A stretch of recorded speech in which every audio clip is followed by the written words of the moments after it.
Alright, everybody, what's up? So, I had an interesting guitar experience today, and I want to warn everybody right now, if you're going to get any of the Joe Satriani models, the blue one I have, the JS140, is an amazing guitar. It's a great guitar for, low budget. But this red one, man, guys, I may have to sell it. I mean, I had the frets leveled, you know, back on my birthday week, back in March. And I don't know yet if this issue I'm having is caused by a truss rod, might need adjusting. We'll get to that in a minute. But the defretness on the fret that I had problems with has returned on the high E and the low E. It defrets all the way down the low E string. And I'm thinking that's maybe that gap at the neck joint, the neck pocket.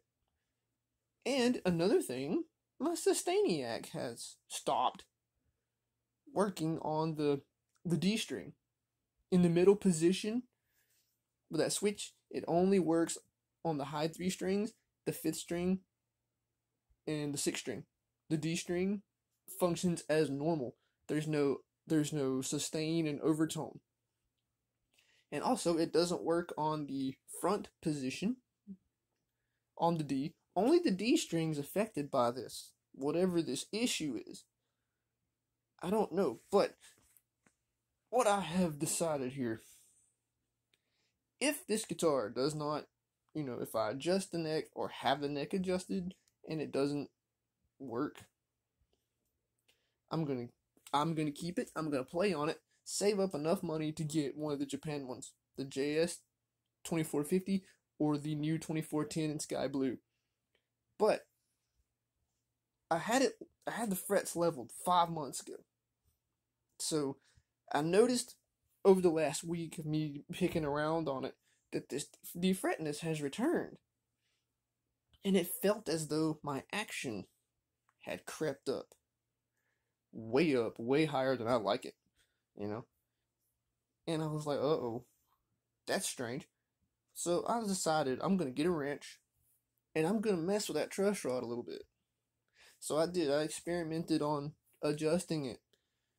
The guitar tech that I had fixed that guitar left my truss rod loose.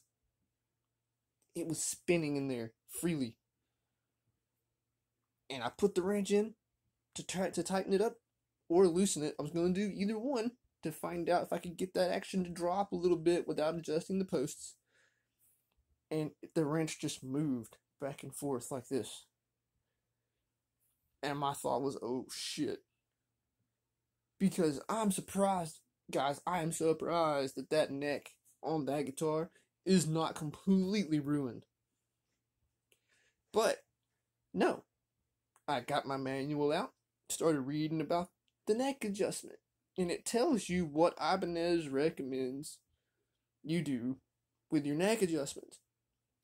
And so I got my feeler gauge out, and my capo, put it on there, got my 12,000th feeler gauge out, stuck it in there, and sure enough, the strings where there was a lot of play in there, where I could have room to move that gauge. So I tightened the truss rod up. And I'm hoping to God. Right now, it's good. Right now, it's perfect. And the defretness is still there, but you can't hear it through the amp. But earlier this week, you could hear it through the amp. It was like that note never existed. So I adjusted it out, got it where I want it, and it's playing just like I like it. And I got it out here just a minute ago and decided I was going to check it out and see. So far the neck is holding up. But when you adjust your truss rod on some guitars, it takes a little while for it to take effect or not affect it. So I could let it sit overnight, which is what I'm going to do, and end up opening the case when I get home tomorrow from work and everything be all jacked up again. And if that happens, no one will ever buy that guitar if I were to take it and sell it somewhere. So, moral of the story here, now I'm not trying to make this out to see, or to say that Indonesian Ibanez is not good. This is just this particular guitar. Now, the other JS240PS that you may find out there could be great. This is just mine. In my opinion, right now, I'm not excluding my blue one though. My blue one's amazing. If you're gonna get you some sort of Ibanez guitar, go ahead and just pay the money for Japan. Save up and get you a Japan Ibanez. Because that RGR that I have, the black one, the Prestige, I have left that thing in the case, open, in my room, for days. And the temperature in here will fluctuate from really cold to really hot sometimes, and that neck on it is perfect. It hasn't moved, there's no defretness. Everything on the guitar functions as it should. And that's got me wondering, man, with this Sustainiac thing that's happening here. If you bought the Chrome Boy, the JS1CR, the 30th anniversary one, would that Sustainiac go out and not function on the D string like that? Which, I'm not going to, well, I say I'm not, but someday I might drop the 5 G's it takes to buy that guitar.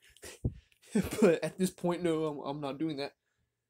I'm just curious about that. Like, is that a problem that Sustainiac pickups have? Because this is my first one. I've never owned a guitar with a Sustainiac in it before. So I don't know if this is common or what. But I told you guys I would do an update review on the guitars after I've had them a while. Well, this is that one.